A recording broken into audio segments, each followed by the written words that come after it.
go ahead and place a new coin in the scene. That way we're starting with default values. Go to the properties in it.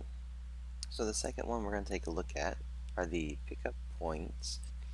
Pickup points, this is basically, think of it as the effector, the modifier too.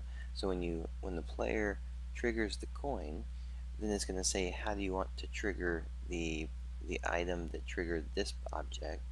So for instance, you have a 0 to 9 on items, which this is just simply a blank set of values you can use to store for other elements that you want to apply to it.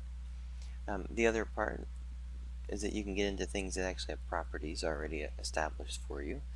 If you wanted to do a pickup and you wanted to say enable the player's offset to move them forward or backward, if you wanted to just have an ability to receive light or do a scale, you want to do a pickup kind of like a mushroom and you want them to grow in size, you can have them grow in the scale value.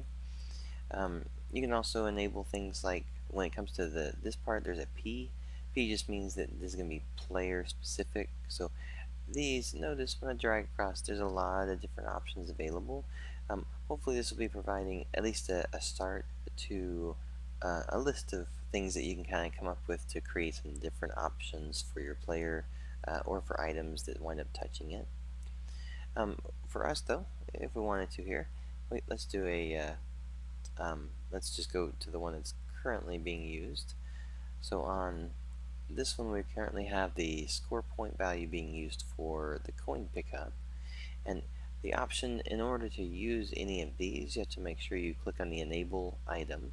You can use any number of these at the same time, but we're going to use the score point value, and then we'll also use, in terms of item value, is how much we're applying to it. We're going to say you get 5 points for it.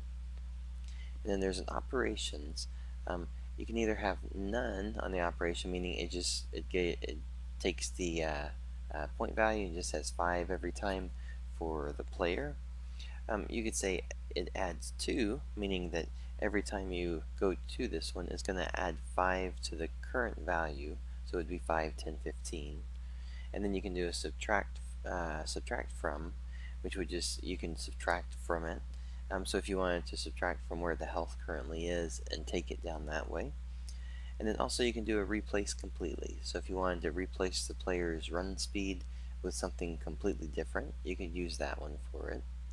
And then the item message is just the text box that comes up when you walk over it.